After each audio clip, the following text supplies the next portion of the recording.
The morning unfolded beneath a curtain of London rain that lingered and soaked into cobblestones and coats alike. Water slid down shop windows in wavering lines, blurring the city into a watercolor of gray and amber streetlights. Passing cars hissed through puddles. A bus groaned to a halt, and a small chime rang as the flower shop door opened, announcing an intrusion into a quieter world. Inside, petal and stem, warmth replaced the chill almost instantly. The air carried layered fragrances of green stems, damp soil, and soft blossoms, while low jazz wrapped the space in calm. Scissors whispered through stems, and paper crinkled as bouquets were dressed, a sanctuary built of petals and routine. Good morning. Welcome to Petal and Stem. Can I help you find a bouquet, maybe some peonies? They just came in. Sophie's voice rose brightly above the jazz as she worked behind the counter, trimming a stem with practiced ease. She assumed another commuter seeking color on a gray day, unaware that this visit would be different. No, not too sweet. They smell like desperation. The man's footsteps were slow and deliberate as he tested the air with focused breaths. Displeasure tightened his face, as if the scents around him were an offense rather than an offering. And the lilies smell like a funeral. Throw them out. He moved closer to the counter, his presence pressing into the space. The casual cruelty of his words cut through the gentle atmosphere, leaving tension hanging in the perfumed air. Excuse me? These are fresh. Who are you? Offense flushed Sophie's cheeks as she straightened behind the counter. His dismissal felt personal, and she finally met his eyes, searching for some explanation. Wait, He raised a hand and closed his eyes, inhaling deeply. The shop seemed to hold its breath as his focus narrowed on something invisible. what is that? Underneath the lilies. It smells like rain on warm pavement. Like figs, like ozone. His words named sensations rather than objects, transforming the familiar shop into something charged. Sophie felt a chill at the intensity of his focus. I do not know what you mean. I am just wearing deodorant. Her attempt at humor faltered as the rain tapped the windows behind him, underscoring her uncertainty. It is not a product. It is you. Give me your wrist. He leaned over the counter, fascination turning invasive. Sophie recoiled instinctively. Sir, please step back or I will call my manager. Fear edged her voice as the shop suddenly felt too small. The man remained unmoved. I am Henry Cavendish. Do you know that name? He held her gaze with the expectation of recognition. The perfumer who made midnight rain. My mother wore that. It was beautiful. Recognition softened her fear as memories surfaced. It was adequate, but it lacked a soul. I have been searching for a soul for 5 years. He placed a business card on the counter, the gesture deliberate and final. Close the shop. I am hiring you. The rain continued outside as Sophie stared at the card, her thoughts racing. Hiring me? As what? I do not know chemistry. Curiosity battled caution as the boundaries of her ordinary job blurred. Not as a chemist, as a muse. Your skin holds the key to the scent I need to capture. I must study it. The word muse lingered as the future cracked open, uncertain and irresistible, scented with ozone and possibility. The limousine moved like a sealed capsule through the city, its quiet engine producing a restrained, velvety hum that insulated the passengers from the outside world. Rain pressed itself against the tinted glass in restless sheets, each droplet catching the streetlights before sliding away. Inside, the air was controlled, neutral, almost antiseptic. Leather seats absorbed sound. Time felt slowed and stretched, as if the vehicle were not merely traveling through streets, but easing its occupants into a private, inescapable corridor. This is crazy. I cannot just quit my job. Henry sat opposite her with the composed stillness of someone accustomed to being obeyed. A clear glass of water rested in his hand, untouched, the surface perfectly still despite the car's motion. Sophie's words hung between them, fragile but defiant. She shifted slightly, the fabric of her cardigan whispering as she moved, acutely aware of the imbalance in the space. his calm certainty pressing against her mounting anxiety. Your job pays you minimum wage. You live in a shared flat with damp walls. I can smell the mold on your cardigan. I am offering you a salary of £100,000 for 3 months, plus accommodation at my estate in the countryside. The statement landed with surgical precision. Henry did not raise his voice. He did not need to. Each sentence was delivered as an observation, not an argument, as though her life were a series of data points he had already analyzed and categorized. Outside, the rain intensified, tracing erratic paths down the glass, while inside, Sophie felt an unwanted sense of exposure, as if the walls of her life had been gently but thoroughly peeled back. £100,000 just to let you smell me? The question escaped her before she could soften it. It sounded absurd even to her own ears, yet the number echoed loudly in her mind, colliding with overdue bills, cracked ceilings, and the quiet fear of stagnation. She searched his face for irony or mockery, and found neither, only a focused attention that made her feel less like a person and more like a variable awaiting calibration. It is not passive work, Sophie. You will have to change your diet. No garlic, no spices, no alcohol. They corrupt the skin chemistry. You will use only the unscented soaps I provide. You will be a blank canvas, and you will spend hours in my lab sitting still while I work. Can you handle the boredom, the isolation? As he spoke, the contract took shape not on paper, but in the air itself. Each restriction formed another invisible boundary around her future body and habits. The countryside estate, the lab, the long hours of stillness, these images unfolded slowly, carrying both a promise of escape and a threat of erasure. The rain outside seemed to muffle the city entirely now, reinforcing his question with a silence that demanded an answer. I like quiet, but why me? Her admission was softer, more revealing than she intended. Quiet had always been her refuge, her method of survival. Yet as the words left her, she felt the risk in them, the way they opened a door she could not easily close. She watched Henry turn his gaze toward the window. The passing lights reflected briefly in his eyes, before disappearing. Because the world is loud and smelly. You are the only quiet thing I have found in a decade. Do we have an accord? The car seemed to slow, though Sophie knew it had not. The weight of the question pressed into her chest, compressing thought and instinct into a single, trembling point. Accord. The word implied balance and mutuality, yet everything about the moment suggested surrender, dressed as choice. Her reflection wavered in the rain-streaked glass as she hesitated, measuring loss against survival. Yes, but one condition. Henry's eyebrow lifted almost imperceptibly, a subtle disruption in his composed exterior. It was the reaction of a man unaccustomed to counteroffers, intrigued despite himself. The silence that followed was sharp and expectant, as if the limousine itself were holding its breath.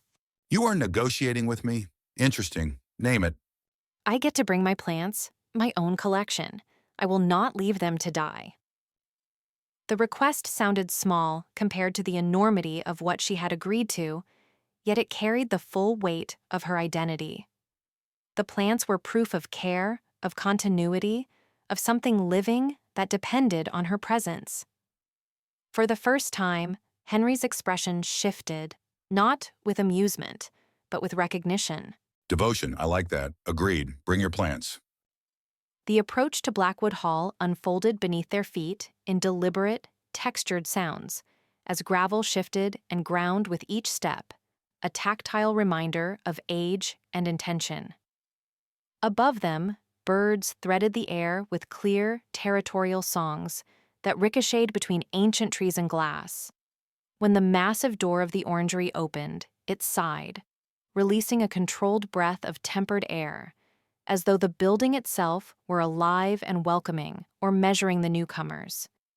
Inside, the space expanded into an echoing cathedral of glass and iron, where sound stretched and softened, as if reluctant to settle. A fountain murmured at the center, its water cycling endlessly as droplets caught the light and scattered it across tiled floors and leafy shadows. The air carried a cultivated stillness balanced precisely between warmth and cool, engineered to preserve both plants and secrets, and every footfall felt noticed. Welcome to Blackwood Hall. This is the Orangery. It is climate controlled. You will sleep in the East Wing. My lab is in the West Wing.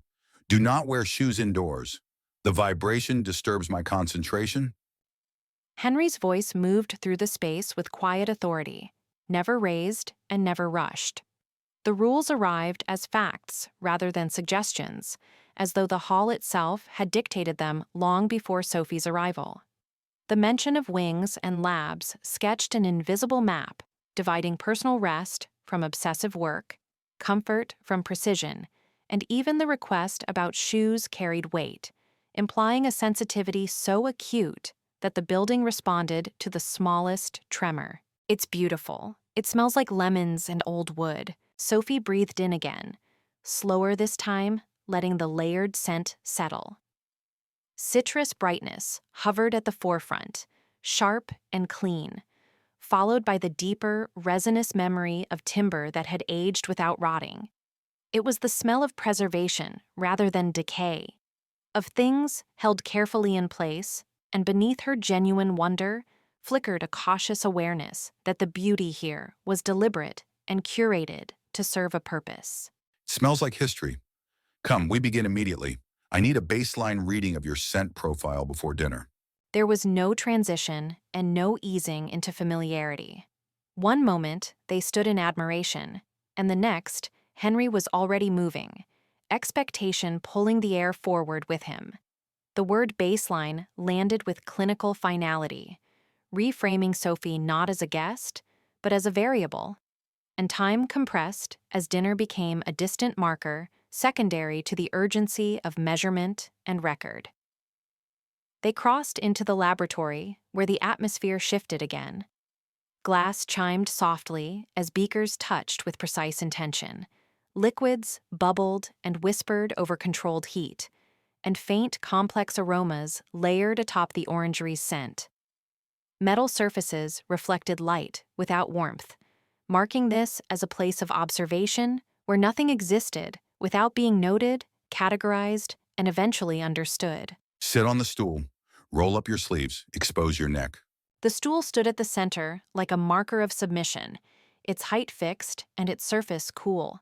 Sophie followed each instruction in sequence, fabric sliding back against her skin as her pulse grew louder in her ears.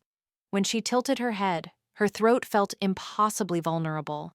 A soft point in a room defined by angles and glass, and awareness of her own body sharpened under anticipation. Like this? Her breath betrayed her before her words did, shortening and catching before she tried again for calm. The question lingered between them, carrying more than simple compliance, an unspoken request for confirmation and reassurance that she was doing this correctly and safely within boundaries she could not yet see. Yes, now stay very still. I'm going to get close. I need to inhale the scent directly from the pulse point. Henry moved behind her, his presence registering before any touch as the space narrowed and air subtly displaced by his proximity. Stillness became an effort, a conscious act of restraint, as though even a thought might ripple outward and contaminate the moment, and the laboratory seemed to hold its breath with her. He leaned in close enough that the warmth of his breath brushed her skin, inhaling unhurriedly and deliberately, as if memorizing a language spoken only once. Time stretched thin, and every second elongated, transforming the simple act of breathing into an examination of essence. That tickles. A shiver traced its way down her spine, involuntary and revealing. The sensation was light and almost playful, yet charged, her nerves misfiring under the weight of attention as she became acutely aware of how exposed she was and how impossible it was to separate physical reaction from emotional response. Fascinating. Your pulse jumped. The scent changed. Adrenaline adds a note of metallic salt. Relax, Sophie. I am not going to bite. I am just sampling.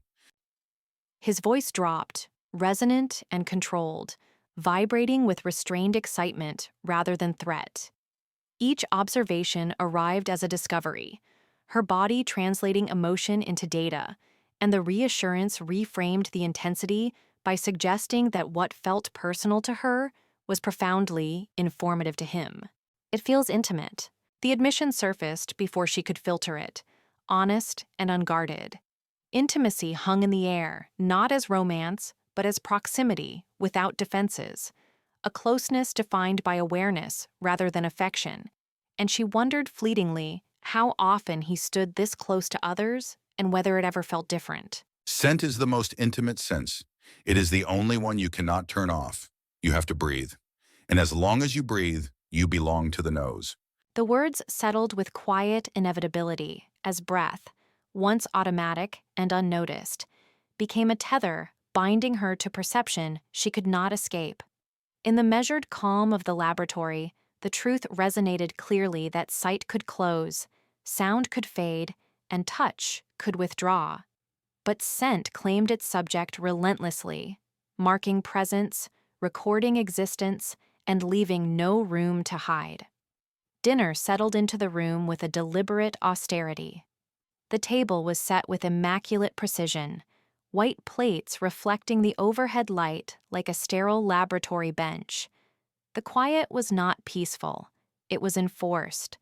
Forks and knives touched porcelain with restrained, measured sounds, each scrape amplified by the absence of music. No warmth softened the air.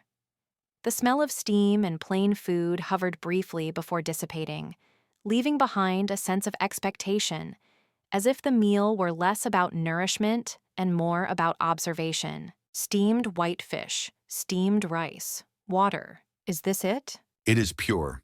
Tonight we start the cleanse. Tomorrow I will feed you strawberries. Only strawberries. I want to see how the fructose metabolizes on your skin. Henry's voice carried a calm certainty that did not invite argument so much as compliance. He spoke as though outlining an experiment whose results were already half known to him. The concept of food shifted subtly in the space between them, transforming from comfort into variable, from pleasure into data. Sophie could feel the weight of his attention resting on her, not unkind, but exacting, as if her body were already responding in ways he was quietly cataloging. "You treat me like a lab rat." Henry lowered his gaze to his plate and focused on his own meal with deliberate care. His knife moved through the steak in slow, controlled strokes, separating flesh with clinical neatness. There was no rush in him, no urgency, only process. The contrast between his rich food and her sparse portions hung unspoken in the air, a visual equation of power and restraint that made the room feel smaller and tighter. I treat you like a rare orchid. Orchids require specific conditions to bloom. If I gave you a burger, you would smell like grease for 3 days. It would ruin the formula. "But I'm hungry." At her protest, Henry's movements ceased. The knife rested against the plate. He lifted his head and finally looked directly at her, the silence stretching just long enough to make her aware of her own breathing, the faint tension in her shoulders, and the hollow ache in her stomach. His attention felt like a pause pressed on the room itself, freezing everything except the unspoken choice he was presenting. Then eat the fish, or eat this. Cream, high-fat content. It softens the skin scent. But you must let me feed you. He reached forward and slid a small bowl across the table. The cream inside was thick and glossy, catching the light in a way the rest of the meal did not.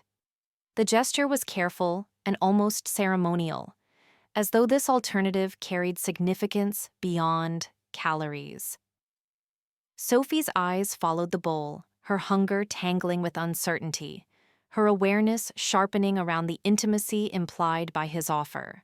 "Why?" Because if you use your hands, the metal spoon will taint the smell. Open your mouth.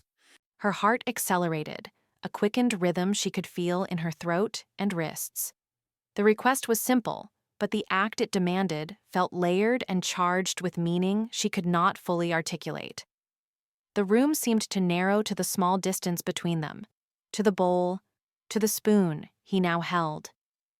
Every instinct told her this crossed into unfamiliar territory, and yet she remained still. "This is weird, Henry." It is science. Open. Henry lifted the spoon with deliberate slowness, the cream trembling slightly as he brought it toward her. He paused just short of her lips, close enough that she could smell the faint richness of it, close enough that refusal would require movement and effort.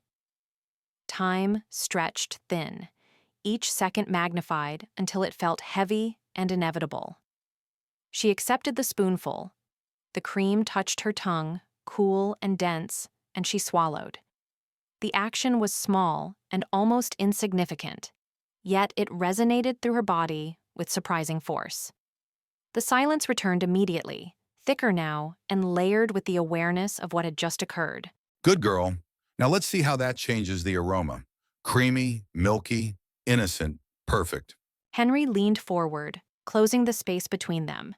His attention narrowed to her wrist as he inhaled, slow and intent, as though reading an invisible script written on her skin. Sophie remained motionless, caught between discomfort and a strange, reluctant stillness. The meal had ended, but the experiment had only just begun, and the control in the room felt absolute. The laboratory breathed like a living organism, its fluorescent lights humming with a tired insistence that mirrored the hour.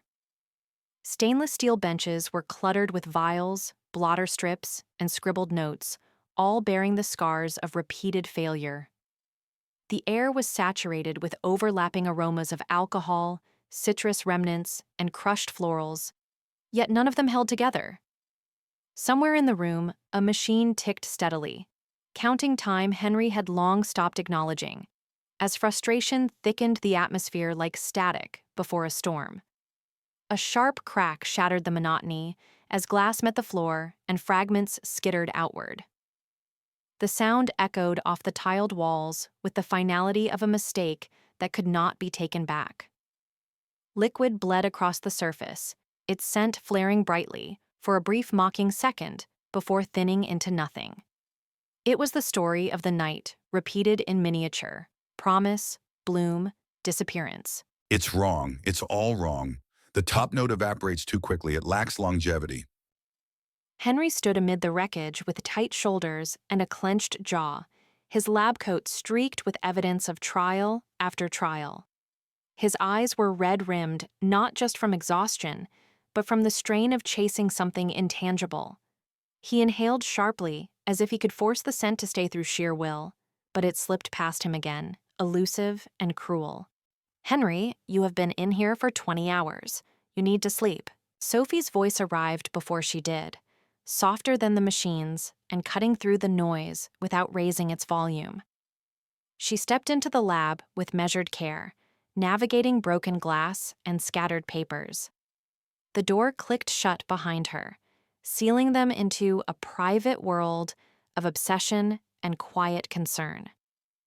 She took in Henry's posture, the rigid angle of his spine, and the way he seemed to be holding himself together by force alone. I cannot sleep. The scent is slipping away. I can smell it on you, but I cannot bottle it. Why? What is the variable? His words tumbled out faster than his thoughts could organize them. He turned toward her, eyes searching her presence like an instrument, desperate to quantify what refused to be measured. Each breath he took was an experiment in itself, an attempt to trap the intangible before it dissolved into memory. Panic edged his voice, not the fear of failure, but of losing something he had briefly touched. "Maybe you are trying too hard to analyze it. Maybe you should just feel it." She moved closer, closing the distance he had not realized he was guarding. There was patience in her posture, an understanding that some truths resisted dissection. The lab lights caught the curve of her movement, and with each step, the sterile environment seemed to soften, as if responding to her presence in ways the formulas never did. I am a scientist, Sophie, not a poet. The words were defensive, almost reflexive, as though admitting anything else would dismantle the identity he had built piece by piece. Science had rules, structures, and outcomes. Poetry was risk. Poetry was surrender. Beneath his certainty, there was a crack wide enough for doubt, and, perhaps, for something warmer to seep through. Sit down, put this blindfold on. She did not wait for permission. Her hands guided him gently but firmly into the chair, grounding him. From her pocket, she produced a strip of silk, cool and smooth between her fingers. The fabric caught the light briefly before she raised it toward his face with deliberate calm. Excuse me? You said vision is a distraction, so shut it off. The silk settled over his eyes, and darkness bloomed instantly. She tied it with care, not too tight and not too loose, the knot resting softly at the back of his head. Deprived of sight, the lab transformed as sounds grew louder and closer. The hum of machines deepened, and his own breathing became a focal point. Now, do not think about the chemical formula, just smell. She stepped nearer, the faint rustle of her dress marking her movement through the darkness he now inhabited. Without sight, the world rearranged itself around sensation. The air shifted as she entered his personal space, carrying subtle changes in temperature and invisible currents of scent. Where am I? The question hovered between them, playful yet precise, an invitation to trust senses long subordinated to data.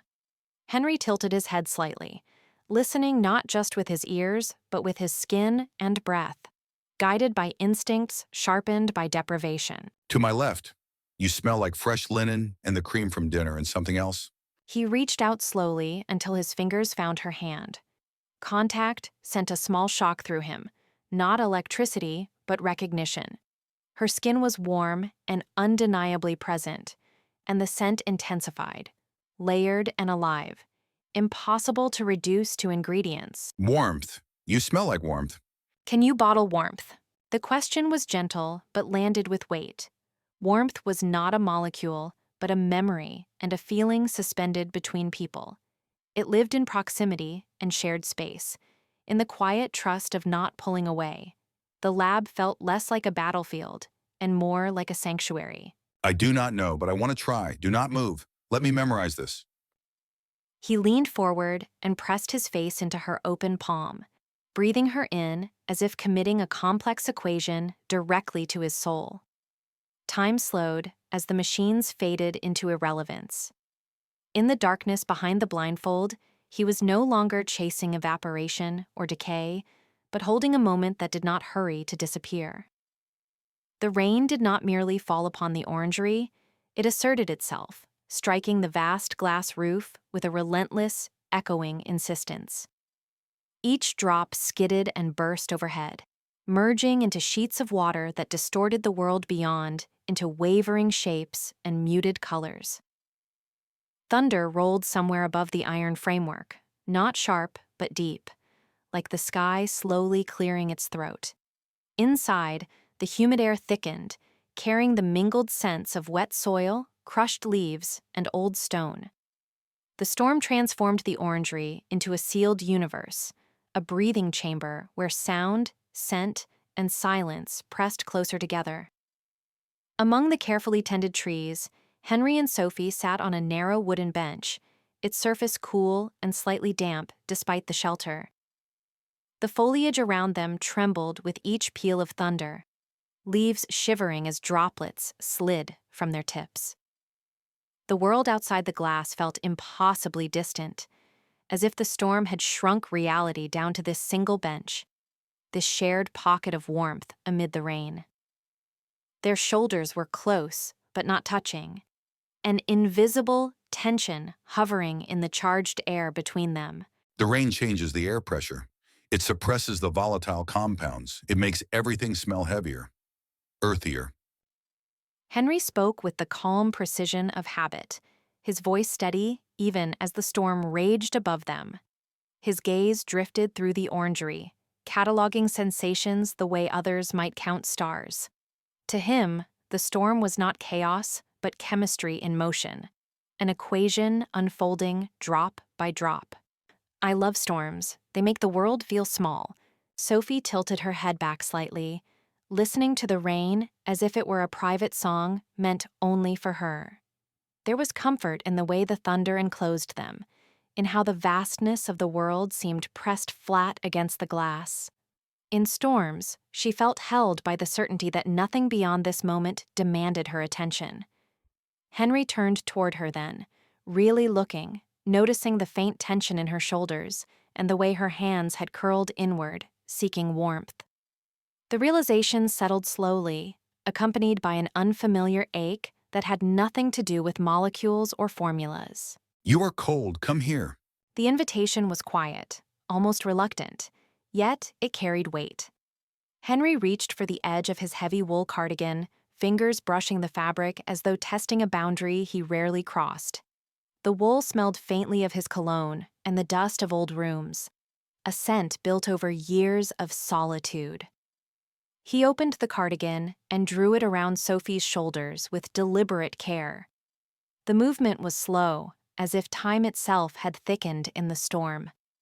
The wool settled around her, trapping warmth, and for a moment, his hands lingered too long before retreating. Now I smell like you. Sandalwood, tobacco, and ionone, violets. She inhaled deeply, curiosity bright in her voice.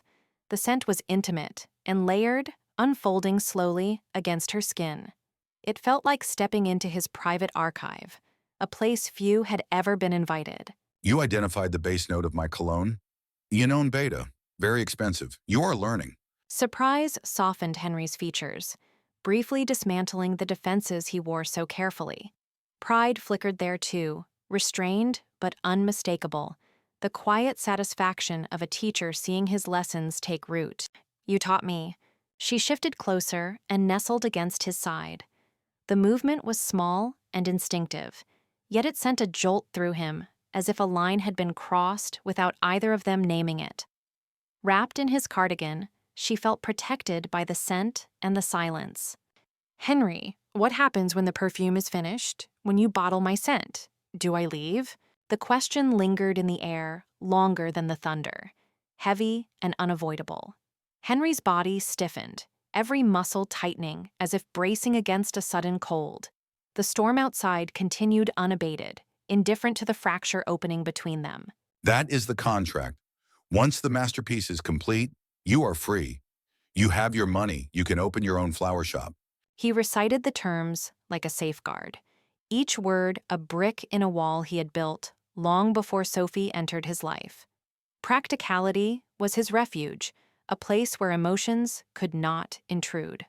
What if I do not want to leave? Her voice was steady, but beneath it lay a fragile hope, exposed and trembling. The rain seemed to grow louder, as if the world itself were holding its breath. Sophie, I am 54. I am a hermit. I live in a world of molecules, not people. You are young. You need life, noise, color. I am just gray. The words came out rough, scraped raw from places he rarely examined. In naming himself, he tried to make the distance undeniable, something fixed and immutable. You are not gray. You are deep indigo, like the night sky, and I like the quiet. She lifted her hand and reached for him, fingertips brushing into his beard with tentative reverence. The gesture was intimate and unguarded, carrying a warmth that had nothing to do with wool or shelter. Stop. If you touch me, I will not be able to focus on the work, and the work is everything. He caught her hand gently but firmly, holding it suspended between them.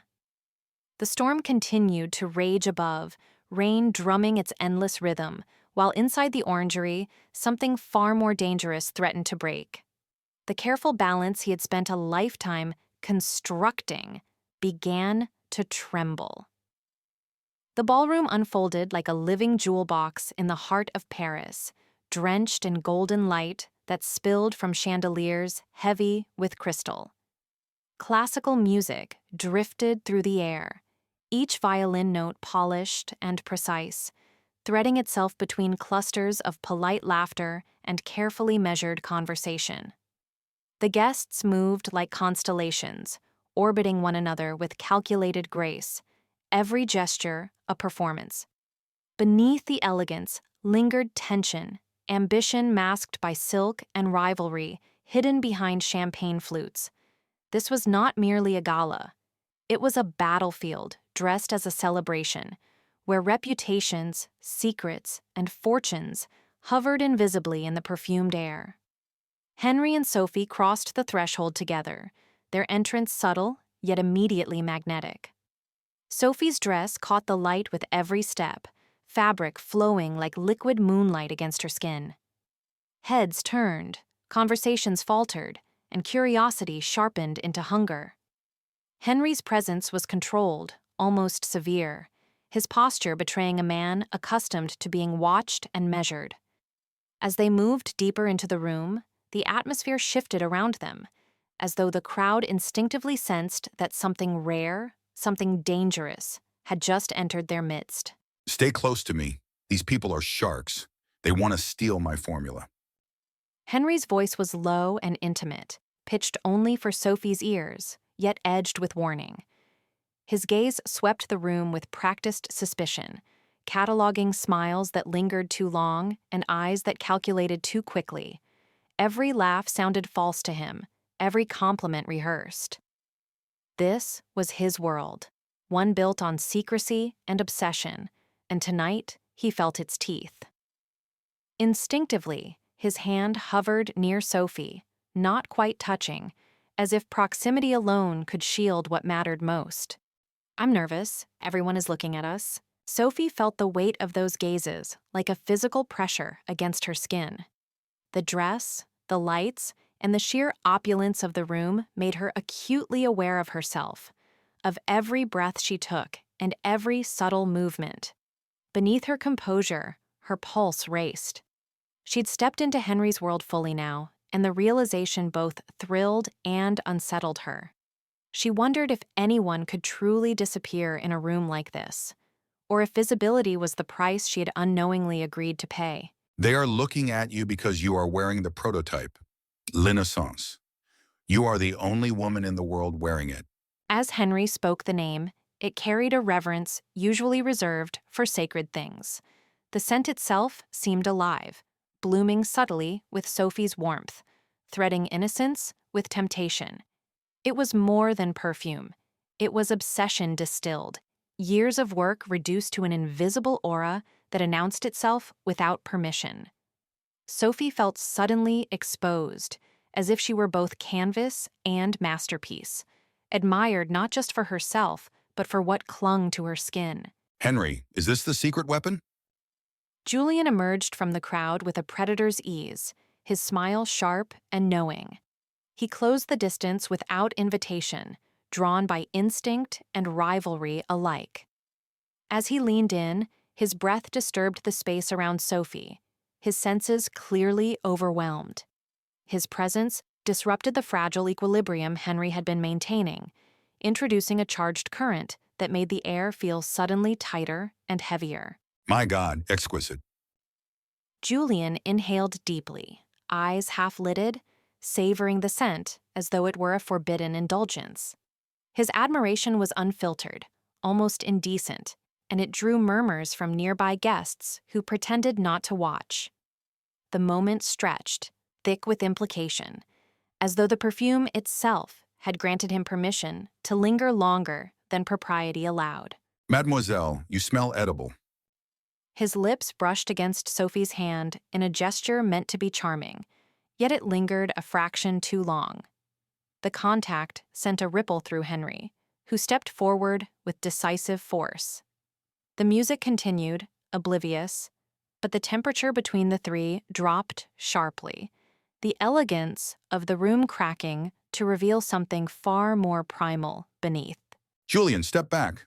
Henry's voice cut through the moment like a blade drawn from ice. He positioned himself between Julian and Sophie, his body a barrier, his presence undeniable. The warning was unmistakable, not loud, not dramatic, but absolute. Those close enough felt it. An unspoken understanding that boundaries had been crossed and consequences now loomed. I'm just admiring the scent, Henry. Tell me, darling, does he let you wear other scents? Or does he own your skin? Julian's words dripped with provocation, each syllable chosen to sting. Henry's hand came down on Julian's shoulder, fingers tightening with controlled strength. It was not violence, but it promised it, a reminder of power held firmly in check. The smile vanished from Julian's face, replaced by a flicker of unease as he realized how far he had pushed. She is not a sample strip, Julian. She is my partner. Do not inhale her air again, or I will buy your company and shut it down. The threat landed with surgical precision, spoken calmly, yet carrying the weight of absolute certainty. Around them, the crowd pretended ignorance, though tension crackled beneath every polite exchange. Julian laughed nervously, retreating at last, his bravado dissolving as quickly as it had appeared.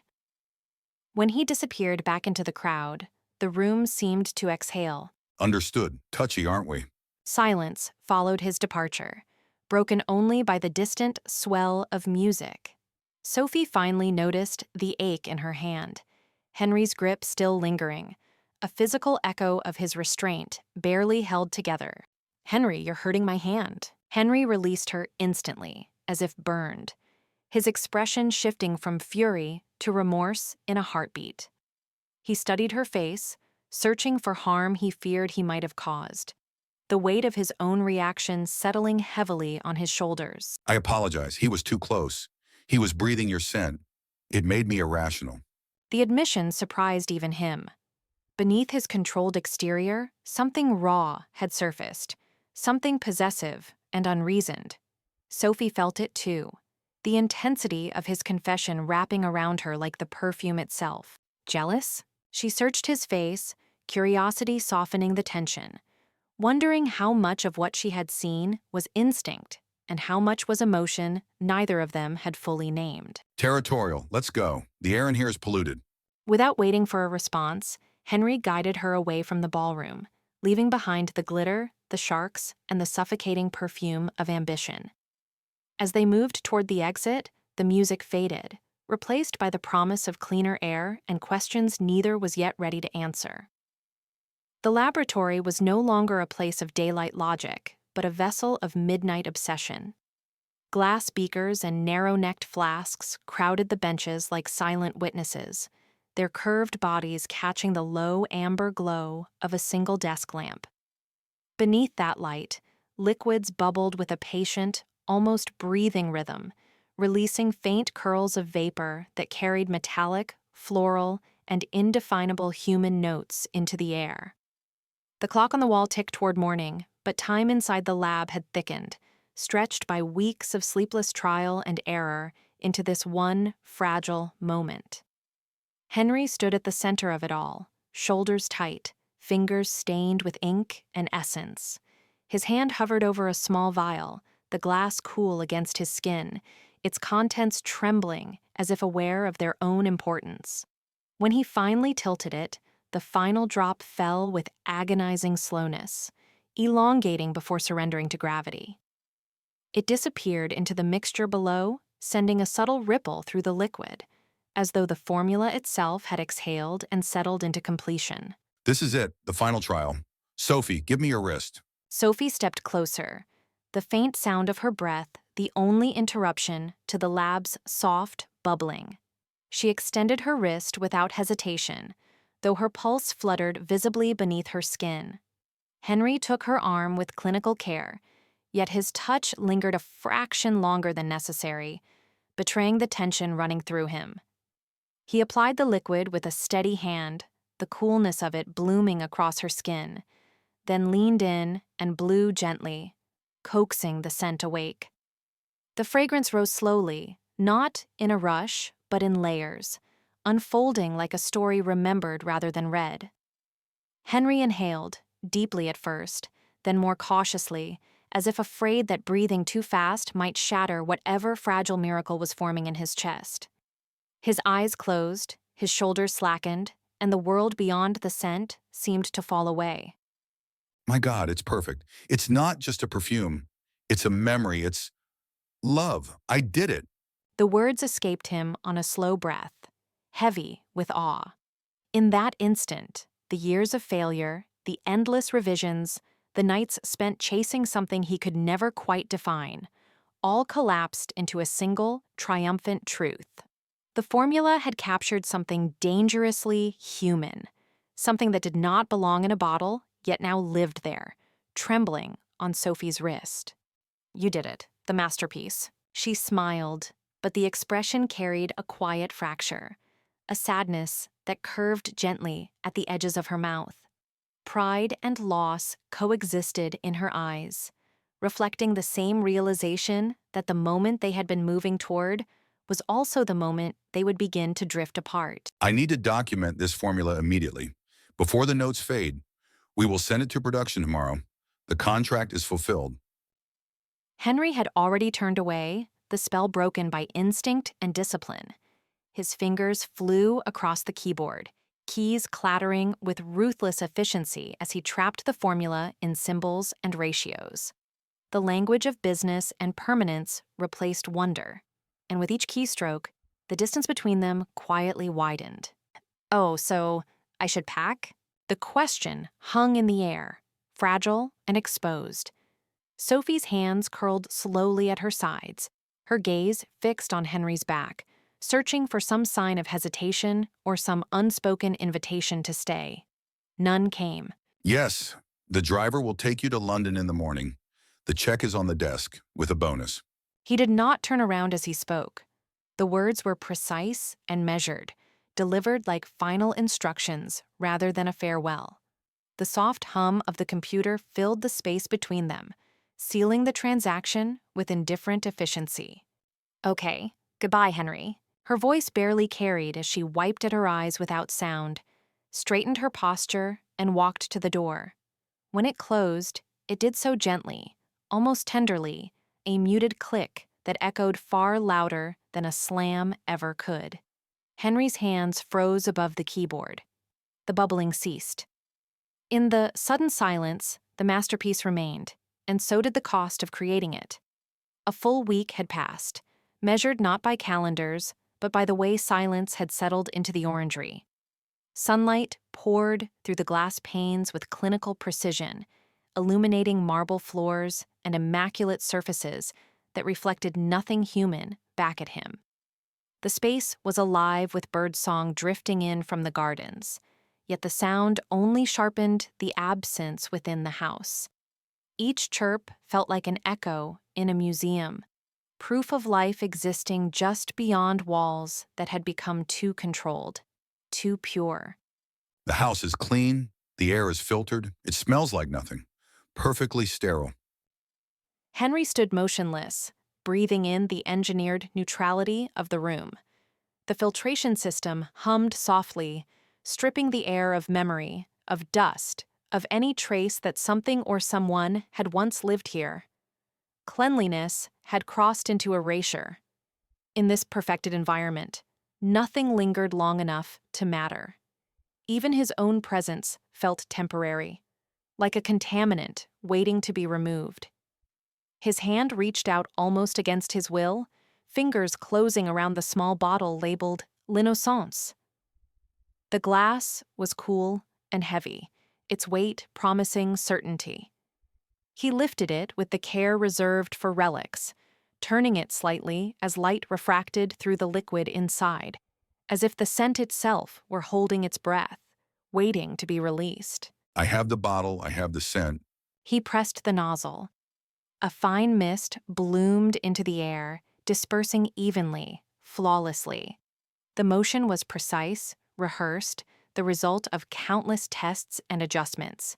Droplets settled invisibly on his skin and clothes, an artificial cloud designed to replicate perfection without error. It smells correct, chemically perfect. But it's missing something. It's missing the heat, the pulse, the life. It's missing her. The realization struck deeper than disappointment. What surrounded him now was accuracy without soul, a formula stripped of unpredictability. The scent behaved exactly as it should, yet it lay flat, refusing to breathe. In chasing purity, he had removed the very chaos that made it alive, the warmth of skin, the subtle changes of mood, the unrepeatable chemistry that could never be archived. I kept the shadow and threw away the object. I am a fool. Anger surged where admiration had been moments before. His grip tightened, arm drawing back in a single, violent arc. The bottle left his hand and met the wall with a sound that shattered the stillness. Glass exploding, liquid blooming briefly in the air before collapsing into ruin. The scent flared one last time, intense and fleeting, then was gone, absorbed by the sterile room that refused to remember it. Use the car now. The bell above the door of Petal and Stem rang out with a bright, crystalline chime, designed to sound cheerful no matter the mood of the person entering. Inside, the flower shop was alive with motion and fragrance as customers brushed past one another in narrow aisles and bouquets rustled softly. The air layered rose, eucalyptus, damp soil, and freshly cut stems, while sunlight spilled through the front window and caught on glass vases and water droplets. Sophie moved behind the counter with practiced grace, her world full, busy, and painfully grounded. The door flew open again with sudden force, and the bell clanged louder this time, almost panicked.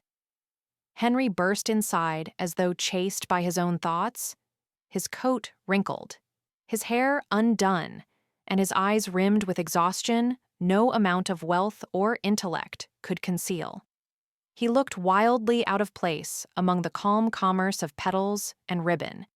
Conversations faltered as a few customers turned, sensing disruption, but Henry did not see them. His gaze locked onto Sophie, as if she were the only solid thing left in the room.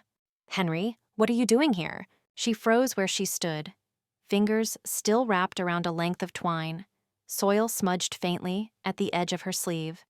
Surprise sharpened her voice, but beneath it lived something older and more fragile, a bruise not yet healed.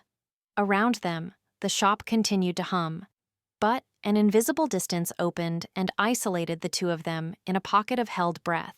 It does not work. He walked straight toward her, cutting through the narrow aisle without apology and brushing past waiting customers as if they were mannequins. His steps were uneven, driven by urgency rather than decorum. The words fell from him bluntly, stripped of explanation and carrying the weight of sleepless nights and failed certainty. "What? The perfume? But you said it was perfect." Her confusion surfaced immediately as her brows drew together, while she searched his face for familiar arrogance. Instead, she found something raw and unguarded. The question was practical, but her heart raced ahead of it, sensing that the perfume was not what had truly failed. The perfume is dead liquid. It needs skin to live, specifically your skin. I cannot sleep, Sophie.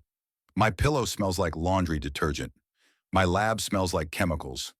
Everything smells wrong because it does not smell like you. The confession spilled out of him in fragments, half science and half longing. To Henry, scent had always been truth, and now truth had abandoned him. He spoke of smells the way others spoke of silence or darkness, and each sterile description circled back to her. The shop's natural fragrances suddenly felt louder, as if mocking the emptiness he carried. "You fired me. You sent me away." Her words landed firmly, a reminder carved from hurt.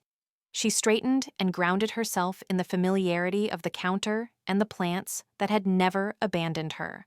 This was not shouted in anger, but stated as fact and heavy with nights spent convincing herself to move on. I was trying to protect you from my boredom, from my gray life. But you were right. I am not gray. I'm just empty without you. For the first time, Henry did not hide behind intellect or authority. His voice dropped, stripped of performance. He saw that what he had called boredom was absence, and what he had named grayness was grief in disguise. Admitting it felt like standing without armor. Slowly and deliberately, he lowered himself to his knees on the polished shop floor. The motion drew gasps from nearby customers as a man of reputation was reduced to humility among scattered petals and dirt. His posture was surrender, and power dissolved into devotion. Sophie, I do not want a muse. I do not want an employee. I want you. Come back not for a contract, but for me. He looked up at her with bright, unshielded eyes and offered not an arrangement of work, but of self. The words hung between them, vulnerable and irrevocable, daring her to believe them. And my plants? The question was soft and carried everything she was, her work, her care, and her roots.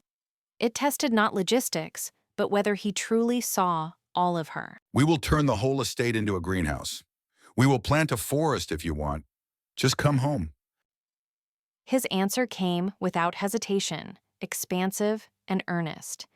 In his vision, there was space for growth, wildness, and her world to breathe.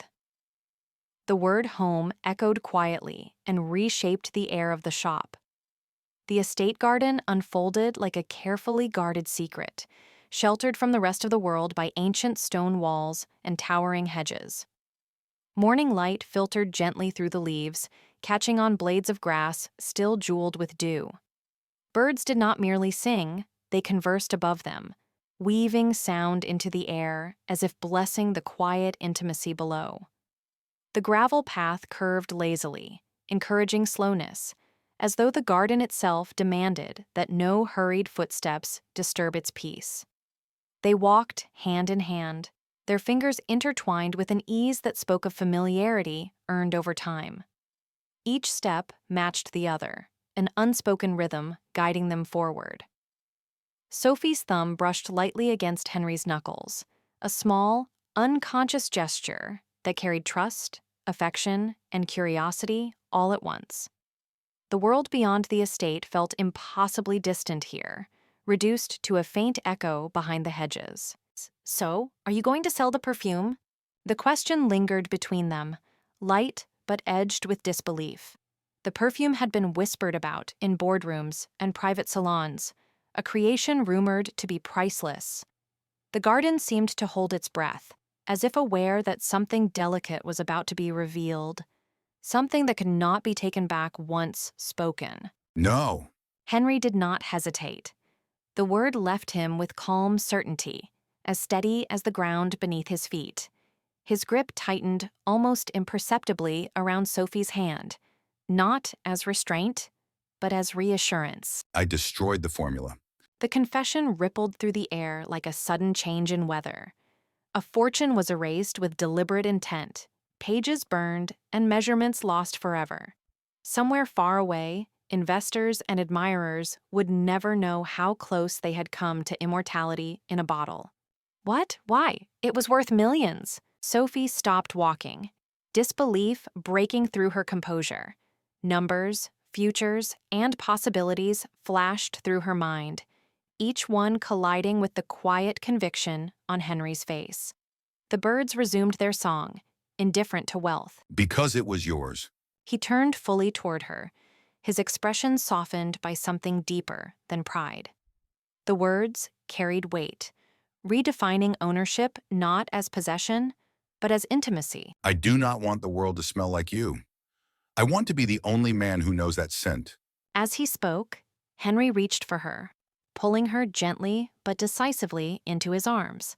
Her body fit against his as if the gesture had always been inevitable. It is a private edition, one bottle, and I am holding her right now. The words were both declaration and vow. The garden bore witness to a choice made against the logic of the world, leaves rustling softly in approval. You are possessive, Henry. There was no anger in her voice, only wonder tinged with amusement.